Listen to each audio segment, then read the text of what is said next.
This week on The Lead, the Grateful Dads give back to students at Flower Mound.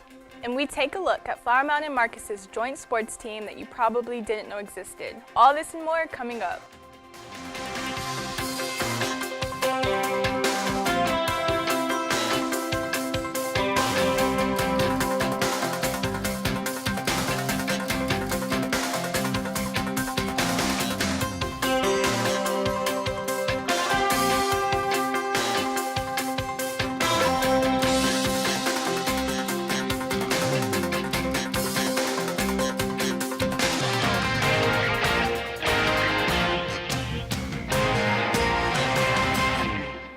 Hello, I'm Aiden Call. And I'm Destiny Paxton, and this is The Lead. Our first story is coming to us from Hebron, where seniors Kayla and Krista Comerl, along with junior Richard Ahn, submitted their short film Pajaro to South by Southwest in Austin, Texas, one of the biggest film and media festivals in the country. According to the directors, Pajaro, which translates to bird in Spanish, is an experimental short film in which the themes of societal norms, staying inside the lines, and the fear of the unknown are challenged. The film will premiere at the South by Southwest 2019 conference in March. And sticking with Hebron, the construction of the Hawk Activity Center has begun. Thanks to a bond package of $700 million received in 2017, this allowed for upgrades across the district, such as this one. With an expected holding capacity of over 2,000 students, the center will include an indoor arena, indoor weight room, workout facility, and drop-down screens. The center will be located where the tennis courts currently are and is predicted to be finished by 2020 or 2021. The Lewisville cheerleaders got a nice surprise when they were awarded first in the nation at the UCA National Cheerleading Competition this past week. I had the chance to get the inside story. A program based on building relationships and character got the chance to make their community proud at a national championship. Cheer is like a team sport. Not only one person can give an effort. Everyone had to come together as a team and really work together and look good so that we could win. I've definitely learned a lot about family and teamwork and just having to deal with certain things that you don't have any control of and just learning how to control yourself. It's awesome to watch their skills improve, their confidence levels, their spirit and their involvement and their buy-in to the program. I came into the program not knowing what to expect and whatnot. I just wanted to have something to do, and I fell in love with it immediately. All the hours of practicing, the blood, sweat, the tears, we really just got our head in the game and killed it. Because every team was so good when we watched them, because since we went first, we just watched everyone else go, and it was seemed really tough. I was this year is it, we got to bring it back. So I really felt accomplished and I did something for the school and the traditions and everything. We practiced so much every single week, and it takes up so much time, and it finally paid off. It felt really good. We worked extremely hard, and knowing that it paid off, it's very fulfilling. A huge congratulations to LHS's varsity cheer team on their national title. For The Lead, I'm Destiny Paxton. Lewisville wasn't the only LISD school to compete. Marcus also managed to get second in the nation. We are all proud of the hard work that they put in, so if you see any Marcus or Lewisville cheerleaders in the hallways, be sure to congratulate them.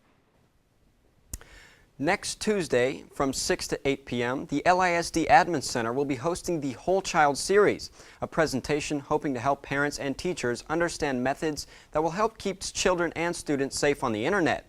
Presented by detectives from the Flower Mound Police Department, the topics being covered will be important for everyone to learn, including how to monitor what websites kids are able to access. The district is hoping for a large turnout in order to educate as many people as possible. Now we look at Hebron, where a student from Vietnam made the great journey to America to go after her dream of formal education. Has the story. Hebron junior Tina Tran left her home country of Vietnam at age 13. She came to Texas to pursue an education she couldn't get from her home. Most of students got access to education, which is not a thing that my country has is, so I got really impressed by it. And I got a lot of friends in here, and they're so nice to me, and they always help me. Although she was shy and subconscious of her English at first, Tina is now more inquisitive and is also opening up more to her classmates. I was how can you move here without your parents and like no like actual like blood relatives? And I realized how like ungrateful some of us are and take for granted our parents just having them with us. Her AP chemistry teacher, Miss Hunt, believes that Tina has many things going for her in the future and that her work ethic will get her far in life. I really admire her. She's a very brave young lady, and she's been in this country for 3 years. I think it's 3 or 4 years, and she has done this all on her own, and she definitely is making great strides in her studies. When I first came to AB camp, I kind of scared and I have struggled a lot, and I really afraid to ask her at first, but as time go on, I started to open up more and I asked her a question and she helped me a lot. Thanks to her teachers and her peers, Tina has been adapting well to her new home here in Texas, and one day she will go back to help out her family in Vietnam. For The Lead, I'm Samana Sayed. This Saturday, Southbridge Elementary School is hosting the district chess tournament at 8 a.m. This tournament is open to any and all students K through 12, and early registration is open now. Walk Up registration begins the day of and costs $25. You can sign up and send in your entry form to Devonna Kiersey. Some incredible works of art were displayed and awarded on Friday night at the MCL Grand in Lewisville.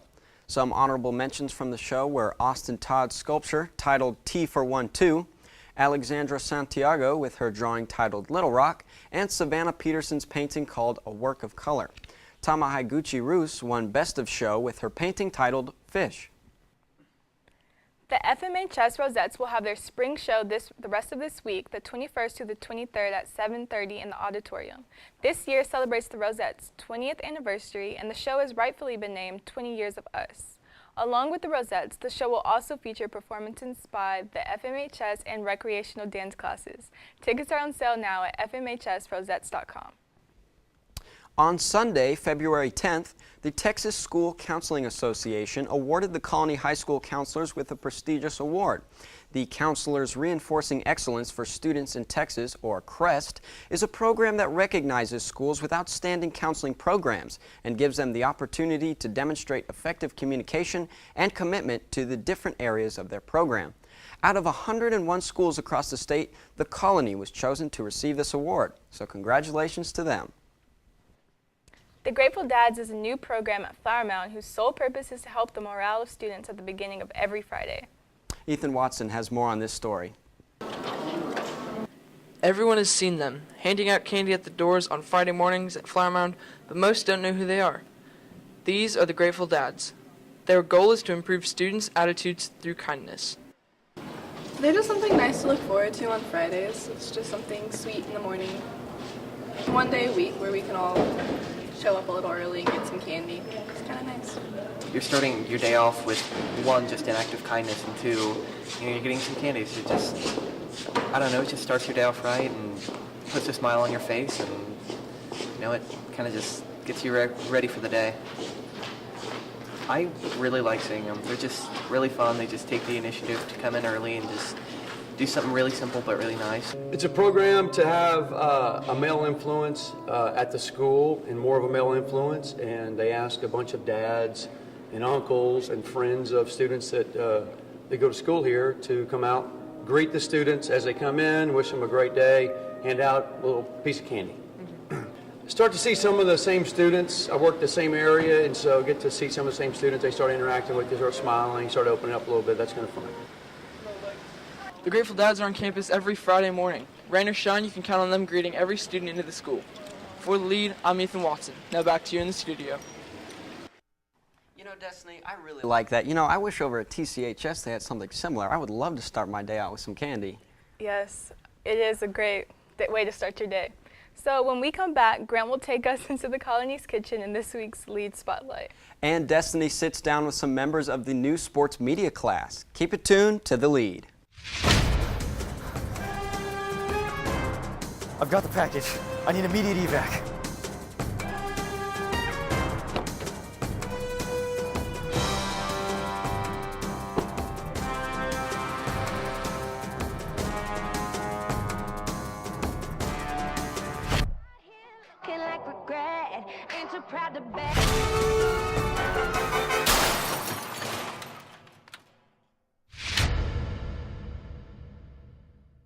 I'm with the Culinary practicum students, and today they're going to show us 3 different dishes you can make yourself. All right, so our first dish today is pizzadillas, and I'm here with Amanda, and she, why don't you walk us through the process of how to make the pizzadilla? Okay, so first I started warming up the griddle, and I put the first tortilla on, I put the cheese on there, it was mozzarella cheese. And then I put the toppings, which were pepperoni, black olives, mushrooms, red bell pepper, and then I let that warm up and melt, and then I put the top tortilla on and just let it warm up and flipped it, and it was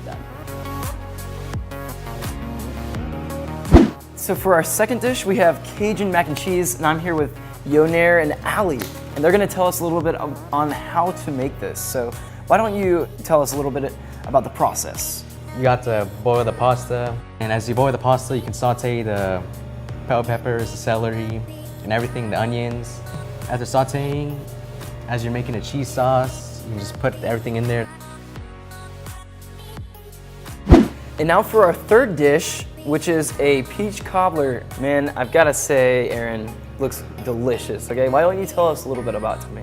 So what I did was I took the peaches and I peeled them, and then you cut them into about 1/3 of an inch pieces, and then you toss them in some brown sugar with some salt, and then you put it in the oven for a few minutes, and then toss the granola in olive oil, and then you put them on top of the peaches and put them in for a few more minutes, and it'll be done.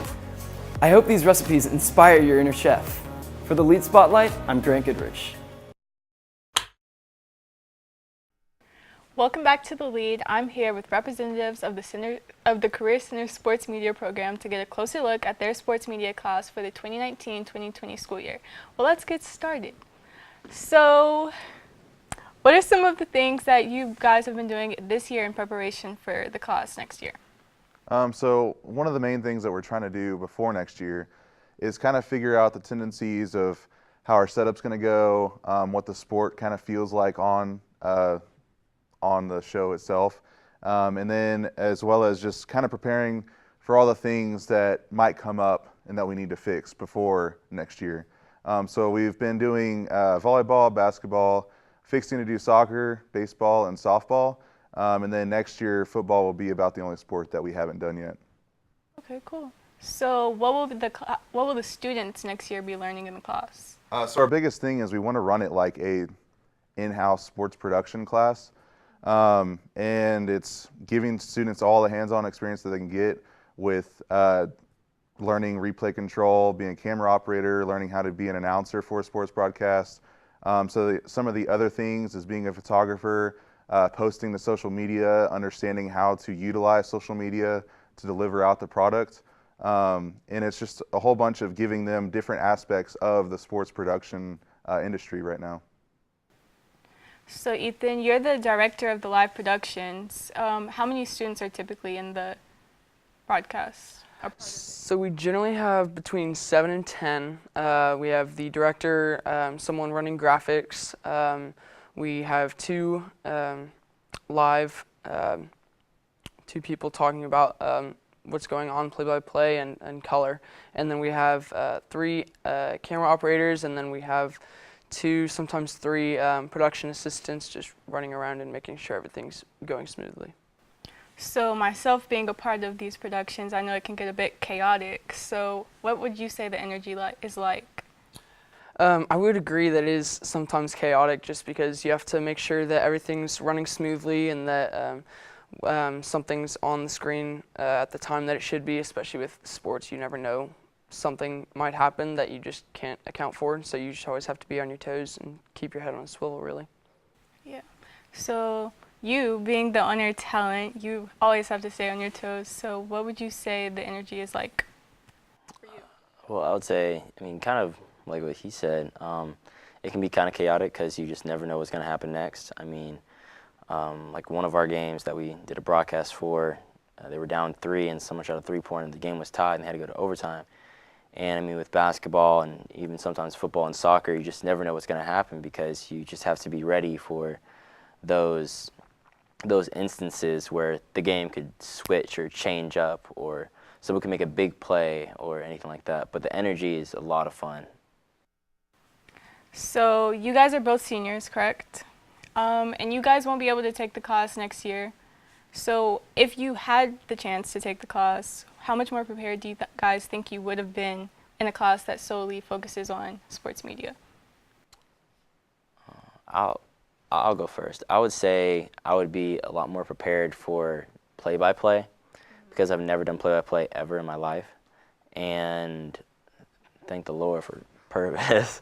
But doing play-by-play and the help from Mr. Jackson as well, just having that guidance and knowing what to do and knowing the players' names and not just by their number, and knowing how to adjust in every situation, whether it's a foul or even with soccer, if it's a big kick or a goal or anything like that. I feel like I would be a lot more prepared and I would know what to say and how to say it. Yeah, and I think I agree with Anthony. I think a class like this would be able to prepare me for directing and always just watching what's going on and making sure that everything is running smoothly and how it should be. And so I feel like a class could just prepare me for that I would have the chance to experience that and become more aware of what's going on around me and just being able to utilize that.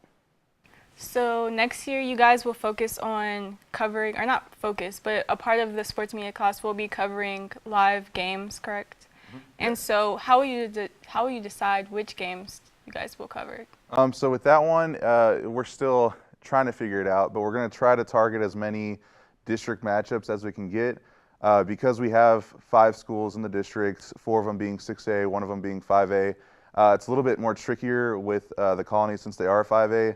But with all the 6A schools, we're going to try to hit as many district matchups as we can, focusing more on just in-district versus out-of-district, because I know this is one of those, it's something that our district hasn't had yet, and it's something that we're trying to basically start small and then maybe grow once we get more students that know what they're doing and have gotten into the rhythm of it. But right now, we're just trying to do about 12 games a semester and focusing on, in the fall, it would be football, basketball, and volleyball. And in the spring, it would be basketball, soccer, baseball, and softball. Cool. Well, that's all the time we have today. Thank you guys for being here. After the break, we'll take a look at sports news around the district.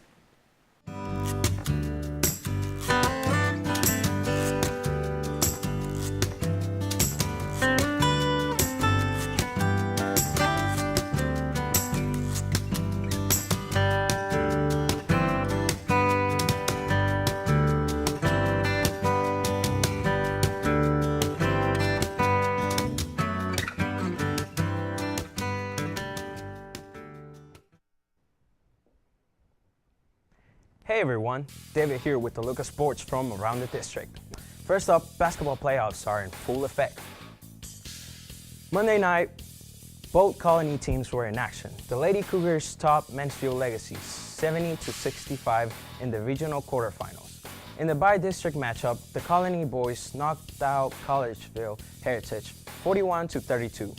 Tuesday night, the Hebron Hawks took down Brian Nelson 54-49. And the Farmers knocked off South Lake Carroll 66-67. Heading into the era playoffs, Thursday night matchups include Hebron taking on Duncanville and the Colony boys facing Fort Worth Wyatt. Friday night, LHS will take on DeSoto. The Colony ladies Cougars will meet the Amarillo Sandies Friday night in the Texas 5A regional semifinals. And congratulations to 4 FMHS wrestlers who qualified for state: Paul Neal, DJ Daly, Nima Lactry, and Luke Cambry are heading to the 6A state tournament this week in Cypress, Texas. Finally, we want to highlight a team in the district that is bringing a couple of rival schools together for the same goal. Karina Scholes has the story. Flower Mound and Marcus High School have a long history of being rivals, but that's the thing of the past. With this joint team that you may not heard of. There was previously a Marcus hockey program and a Flower Mound hockey program, and as numbers kind of dwindled with the closure of Polar Ice facility in Grapevine, the decision was made by the 2 organizations to merge and become Flower Mound Marcus Hockey. The FFM hockey team was created back in 2015. And these players could have been happier that they have the chance to practice their own true passion. I tried all kinds of other sports, soccer, lacrosse, baseball, and they felt really like I was standing still a lot of the time. And I tried hockey because my dad reffed at college, and I just felt like kind of like at home here. The team is so inclusive that they also have a female player. It's scary. Definitely in the beginning of the season, I was a little bit intimidated by all the guys, but they took to me, and I think that they're very open with me, and I think it's just like being one of the guys. Although the sport is not as popular, their past season they won 9 out of 18 games. Hockey is a super fun sport. It's growing rapidly, so as long as people, get to know about this sport, that's all that really matters. So come to the games. It's really fun. For The Lead, I'm Karina Scholes. And that's it for this week LISD Sports Report. Back to you, Aiden. Thanks, David. Before we go, we're going to see who the lucky winner is in our Twitter contest from last week. We asked you to send a picture of you and your sweetheart in order to win an AMC Movie Pass. This week's winner is Ann Cluthy from Flower Mound High School. Congratulations. If you missed out, don't worry. This week's competition is all about your school spirit. Tweet us a picture of you at your team's playoff game and you could win an AMC Movie Pass. For more that's happening in our district, follow us at LISD The Lead. That's going to wrap it up for this week. I'm Aiden Call. And I'm Destiny Paxton, and we'll see you next time.